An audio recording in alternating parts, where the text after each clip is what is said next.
Welcome back to our channel History's Mysteries. Today our most interesting topic is the Crusades. Let's start. The Crusades were a series of religious wars fought between Christians and Muslims. They took place from the 11th to the 13th centuries. The main goal of the Crusades was to control the Holy Land, a region of great religious significance to both faiths. The word crusade comes from the Latin word crux, meaning cross. Crusaders wore crosses on their clothing as a symbol of their faith and their mission. Thousands of people from across Europe joined the Crusades, motivated by religious zeal and the desire to protect their faith. The Crusades were a defining period of the Middle Ages, marked by intense religious fervor, large-scale battles, and significant cultural exchange. They had a profound impact on the relationship between Europe and the Middle East, leaving a legacy that continues to resonate today. For centuries, the Holy Land, particularly Jerusalem, had been a place of pilgrimage for Christians. They journeyed to visit sites associated with Jesus Christ's life, death, and resurrection. In the 11th century, however, control of the Holy Land came under threat. The Seljuk Turks, a powerful Muslim dynasty, conquered much of the Middle East, including Jerusalem, in the 11th century.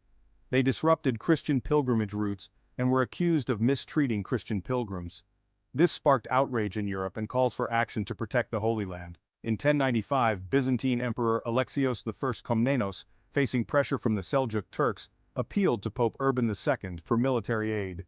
Pope Urban II saw an opportunity to unite Christian Europe under a common goal and to regain control of the Holy Land. In 1095, Pope Urban II delivered a powerful speech at the Council of Clermont in France.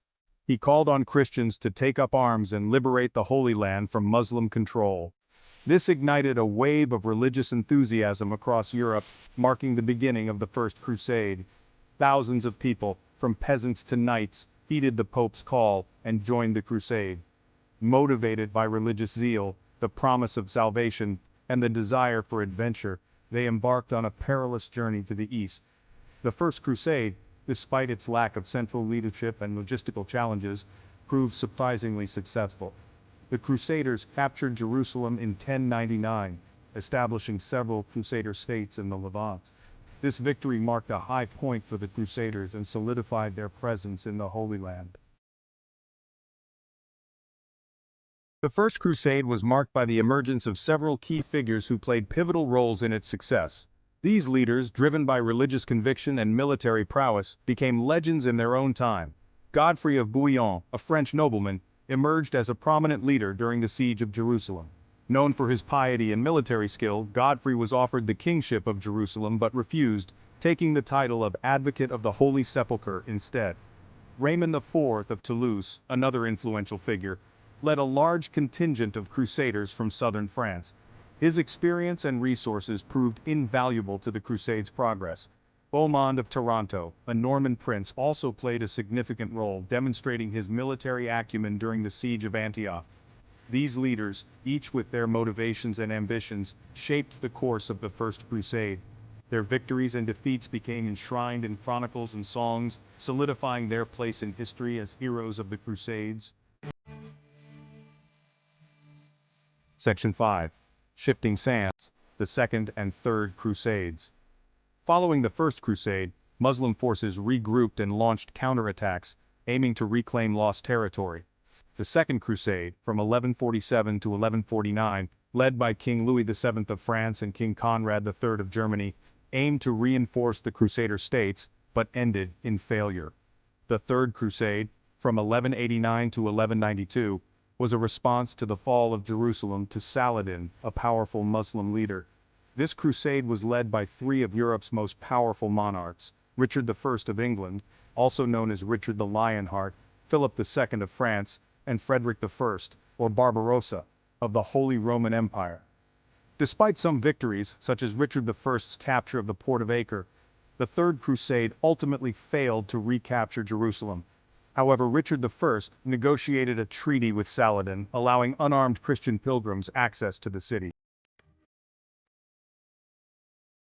Section 6. Saladin, a worthy adversary.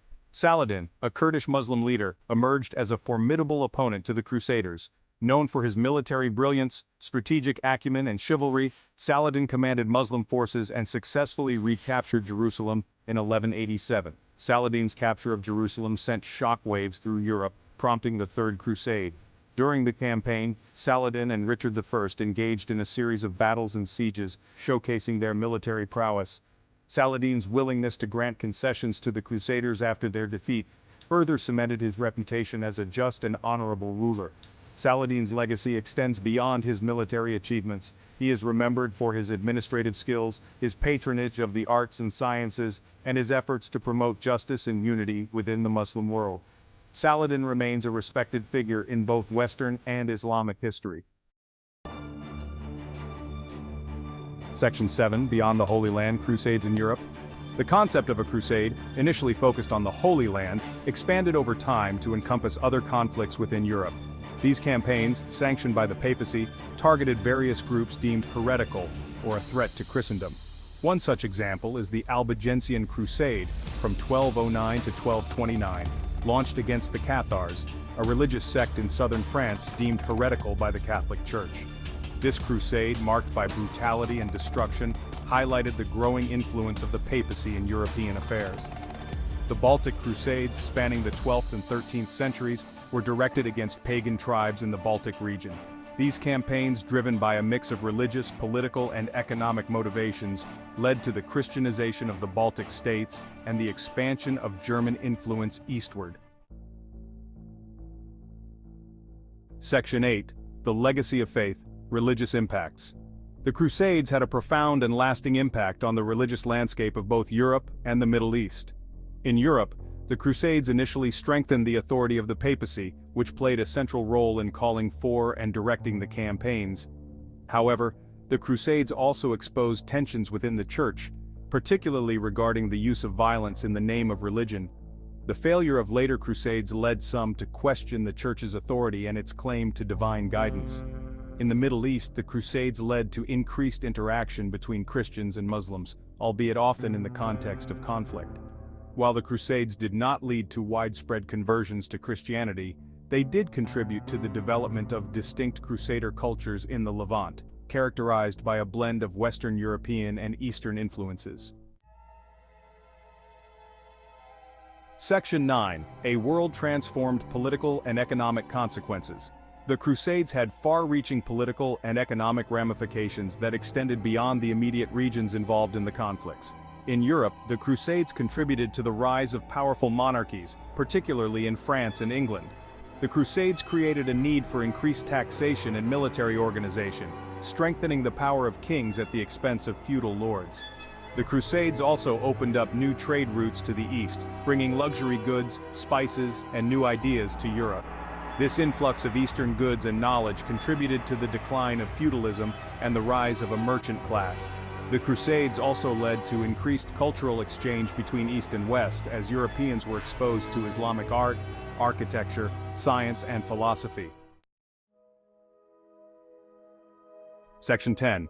East meets West cultural exchange and transformation. While the Crusades were primarily religious wars, they also facilitated significant cultural exchange between Europe and the Middle East. Crusaders brought back to Europe new ideas, technologies, and artistic styles, enriching European culture. The exposure to Islamic scholarship, particularly in mathematics, astronomy, and medicine, contributed to the intellectual awakening of Europe during the Renaissance. Islamic architectural styles influenced the design of castles and churches in Europe, while Arab numerals and accounting methods revolutionized European commerce. The Crusades also introduced new foods and spices to Europe, transforming culinary traditions. The increased demand for Eastern luxury goods such as silk, spices, and porcelain further stimulated trade and cultural exchange between East and West. Section 11. The Crusades in retrospect, a complex legacy. The Crusades remain a complex and controversial period in history.